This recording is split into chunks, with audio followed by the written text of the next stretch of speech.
মুখ্যমন্ত্ৰী চকী মাত্ৰ 12 মাহৰ কাৰণে আছে 12 মাহ পিছত তেওঁলোকৰ চকী যাব হেতু খটাং তেওঁলোকে জানে তাৰ বাবে তেওঁ মনৰ অস্থিৰ হৈ আছে যাৰ ফলত আজি খুব ফেসবুক টুইটাৰ চাই আছে ফেসবুক টুইটাৰ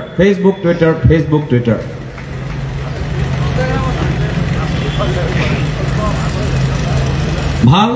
ফেসবুক টুইটাৰ কৰিছে ভাল মই ভাল পাইছো বিদেশ নীতিৰ ওপৰত নিজৰ জ্ঞান বৃদ্ধি কৰিছে মই ভাল পাইছো সাংসদজনৰ নীতি নিয়ম কি আধা জানিলেও তেওঁলোকে চেষ্টা কৰিছে জানিবলৈ মই ভাল পাইছো কিন্তু এতিয়া গোটেই বিজেপি ইকোসিস্টেম এতিয়া মোক টাৰ্গেট কৰিবলৈ বিচাৰিছে মই খুব বিনম্ৰভাৱে মই তেওঁলোকক জনাবলৈ বিচাৰিছো যে যদি গোটেই বিজেপি ইকোসিস্টেম এক গোট হলে মোক যদি টাৰ্গেট কৰি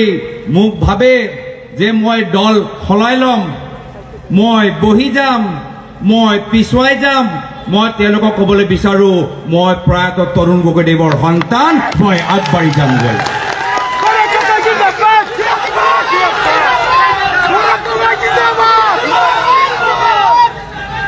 তেওঁলোকে যিমানে ফেসবুক টুইটাৰ লয় অপপ্ৰচাৰৰ ভাবুকি লাখুটি লয় যিমানে তেওঁলোকে চিঞৰ বাখৰ কৰক গৌৰৱ গগৈ ভয় নকৰে মই আগবাঢ়ি যাম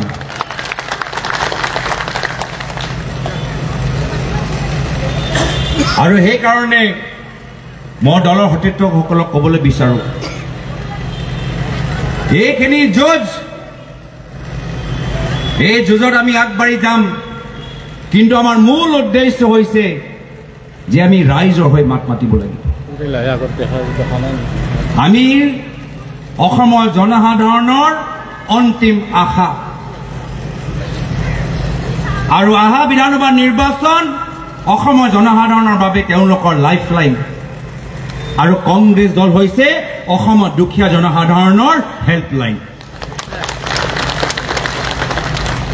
আমি হৈছো কংগ্ৰেছ দল অসমৰ জনসাধাৰণৰ হেল্পলাইন সেই কাৰণে আমি জনসাধাৰণৰ হৈ মাত মাতিব লাগে সেইখিনি কথা আমি পাহৰি যাব নালাগে শিক্ষা ক্ষেত্ৰত কি সমস্যা স্বাস্থ্য ক্ষেত্ৰত কি সমস্যা খোৱা পানী ক্ষেত্ৰত কি সমস্যা কেলেংকাৰী কেনেদৰে চলি আছে এয়া হৈছে আমাৰ লোকৰ অধিকাৰ যে আমি তেওঁলোকৰ হৈ আমি মাত মাতি যাম সেই কাৰণে মই আশা কৰো যে অসমৰ জনসাধাৰণে এই মুহূৰ্তত আমাক আশীৰ্বাদ প্ৰদান কৰিব আমাক পৰামৰ্শ দিব আৰু মই স্বাগতম জনাইছো কৃতজ্ঞতা জ্ঞাপন কৰিছো এই স্বাগতে অসমৰ জনসাধাৰণে আমাক মৰম কৰিছে এই যোৱা কিছু দিনৰ পৰা অসমৰ জনসাধাৰণৰ পৰা আমি যথেষ্ট সমৰ্থন পাইছো সেইটো এটা প্ৰমাণ যে বিজেপিয়ে যিমানে কংগ্ৰেছক টাৰ্গেট কৰিব কংগ্ৰেছ সমান শক্তিশালী হৈ যাব তো মই আশা কৰো যে 12 মাহ দিনে ৰাতি আমি কষ্ট কৰিবলৈ প্ৰস্তুত হৈ থাকিব লাগিব বহুতে চকু পঞ্চায়ত নিৰ্বাচনৰ ফালে দিছে কিন্তু বৰ্তমান চৰকাৰৰ চকু পঞ্চায়ত লোকে নহয় নিজৰ চকী লোকে দিল্লীত এই শীষ মহল যে অৰবিন্দ কেজৰিৱাল ডাঙৰীয়া প্ৰাক্তন মুখ্যমন্ত্ৰী ঘৰলৈ বহুত ৰাজনীতি কৰিলে একো নহয় এই অৰবিন্দ কেজৰিৱাল ডাঙৰীয়াৰ ঘৰ দিছপুৰত আহি মন্ত্ৰীসকলৰ ঘৰ চাও শীষ মহলকে ডাঙৰ ঘৰ দিল্লী আমাৰ এই দিল্লীতকে বেছি দিছপুৰত দেখা পাব এবাৰ যদি কেমেৰা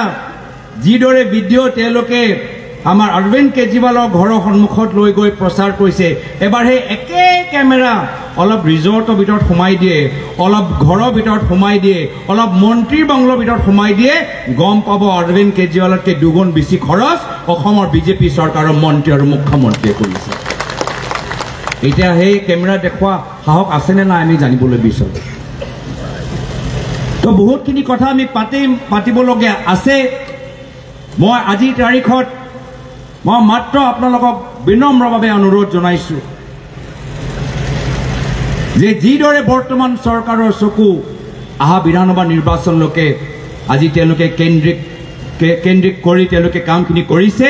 আমি একে মনোভাৱ লৈ আমি কাম কৰিব লাগিব আৰু অসমৰ জনসাধাৰণৰ আশীৰ্বাদ আমাৰ লগত আছে